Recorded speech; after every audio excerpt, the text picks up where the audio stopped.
What's up guys, how's it going? Snuff here. I figured that while I decide on the type of Strikeforce content I want to put on this channel, a good starting point would be to go over my achievements, my profile, my roster, and my current priorities in the game. There's just too much to do and focus on in this game without having a priority list for yourself. I found it much easier to play this game when you set little goals. So looking at my achievements, I've played for 412 days, which comes out to a little over 13 months. In those 13 months, I've spent around $325, which comes out to about $25 a month. Most of the money was spent on ore bundles and specials. The only two character packs I bought were a Black Widow pack and a Captain America pack when I first started playing. I've made almost 1,700 supply purchases and spent 332 million gold. If you add that up with the gold I have saved at the moment, it comes out to about 822,000 a day. The gold crunch isn't really as bad as people make it out to be. I've spent 568,000 blitz credits, collected 28 tech characters, completed 1,615 arena battles, ranked up 356 characters. I know some players don't rank up characters they don't use, but I rank up everyone. That's just a thing of mine. I've won 7,500 blitz battles, reached level 70, spent 222,000 arena credits, collected 18 mystic, 25 bio, 24 skill, and 12 mutant characters. I've finished Enter the Darkness twice, but have yet to set foot in Fear the Darkness. Moving on to my profile, I have a total collection power of 2.3 million and a strongest team power of 257,000. The strongest team power, however, is a bit misleading. It's not the strongest team I would use, but rather the total power of the 5 strongest characters that I have. I have 97 collected characters. Of the currently available characters, I'm only missing Shuri and Ultron, and I have 33 characters at 7 stars. I've reached arena rank 1 in my shard for about 5 minutes once, like in the middle of the night. Lost it right away. But I usually hover in the top 30 or so, sometimes breaking into the top 20 when payouts are rewarded. For blitzes, I usually go for 1 to 10% and then stop. With my roster, I could go for top 1500, but I found the game to be much more relaxing and enjoyable when I only go for 1 to 10%. On blitz reset days, I just sit down for about an hour and a half or so and do a full blitz rotation while watching TV or Twitch or YouTube and get to about 900,000 points. I do a few more blitzes here and there over the next few days, and boom, I end at 1.5 million and get 1 to 10%. Easy peasy. Now onto my roster. My big bad is a 64k shield security. He's the only 6 red star character I have, but having one useful 6 red star character is better than having 3 useless ones, so I'm not really complaining. My strongest team is my Fury Shield team. Most of them are 5 out of 6 gear tier 12 and have their orange mat abilities as needed and are 7 stars, except for Operative and Fury, who are both at 6. This brings me to the first of my goals, which is to get my whole Fury Shield team to 7 stars. I farm Operative shards every day, however I only use core refreshers on nodes when there's a double shard drop event going on.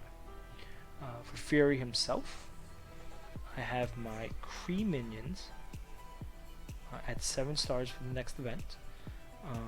I'll have a bit of gold in reserve when his event gets closer if I need to level them up. My second strongest team is my Brotherhood team. They're all gear tier 11, some with an extra piece or two, and have orange mats in their priority abilities. I would like to get them all to 7 stars, but not all of them are a priority. For example, like I said a little bit earlier, I've still got Shuri, who's a legendary character and requires the Spider-Verse team at 5 stars or more to unlock. I still have to get Carnage up to 5 stars, and he's only available in the War Store. Pyro is also only available in the War Store, so he gets put on the back burner for a bit. Sabretooth is available in the Raid Store and in Raid Orbs. Since I'm waiting on Pyro anyway, I'll let the RNG gods decide my fate with the Raid Orbs. Juggernaut is available in the Arena Store, so I'll get him to 7 stars soon. Magneto is a legendary event who requires X-Men and Brotherhood. I'll probably get him with Sabretooth, Jugs, Mystique, whose node I farm daily, Wolverine, who I already have at 7 stars, and Storm, whose node I also farm daily. My third strongest team is my Pun Fenders, only because they're easy to farm. I highly recommend all new players to farm the Defenders and Punisher as their first strong team. All these characters have farmable nodes, so you don't need anything special to get them. In a perfect example of do as I say, not as I do, I've actually been neglecting my own since I had Fury Shield, and I'm racing to catch up now for my Defenders and Punisher. I try to farm Iron Fist and Punisher nodes every day. The biggest weakness of my Pun Fenders are the red stars. Daredevil only has 2 red stars and Punisher has 1. It's usually pretty bad to have the damage dealers on your team be the lowest in power. My fourth strongest team, and quickly becoming my second favorite team overall, is the Cosmic team made up of Minerva, Star-Lord, Rocket, Groot, and Thanos. Star-Lord is the first legendary character I've gotten to 7 stars. Rocket and Thanos are also there with him. I farm Groot whenever I can. He may actually get moved up in the priority list, and I'm waiting for Minerva to show up somewhere. This team and my Fury Shield team may be the first 2 teams I get to Gear Tier 13. I really want to see how they do when they get to the same power level as the Brotherhood.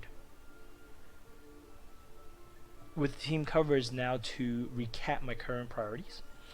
Number 1 is to get Operative to 7 stars.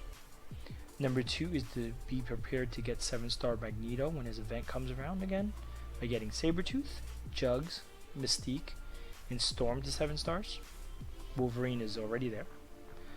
Get ready for Fear the Darkness and Ultron. I have 4 characters that I know I want to bring in, and they are Minerva, Star-Lord, Nick Fury, and Shield Security. I've been deciding on a 5th, and I think it's going to be Groot, hence moving him up on the priority farm list. This is going to take a bit of time though, because I was working on gearing up my Shield team for Fear the Darkness, but that was before opening Minerva came along. Good news is that I haven't used any of the unique orange mats yet. So Fury only needs 4 more of his unique items to get to 13. Security needs 3 more items in total, one of which needs 4 of his unique items. Star-Lord is 1 item away from Gear Tier 12. Minerva is a few items from Tier 12. And Groot is a few items from Tier 11. I also have to upgrade Star-Lord and Groot's orange abilities. One goal that I don't have to worry about is the Phoenix Legendary event. Her event will require Hand Assassin, Nobu, Loki, Mordo, and Ronin.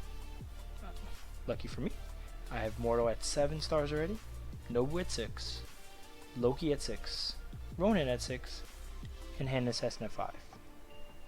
I'm just gonna have to spend some gold leveling them up. So that's the gist of my 13-month account. I'll scroll through my entire roster one last time so you can see all of my characters and then power. Feel free to ask any questions or leave a comment with anything you'd like to see on this channel. I'm looking forward to building something with all of you here, so hit that subscribe button, and I'll see you next time. Later.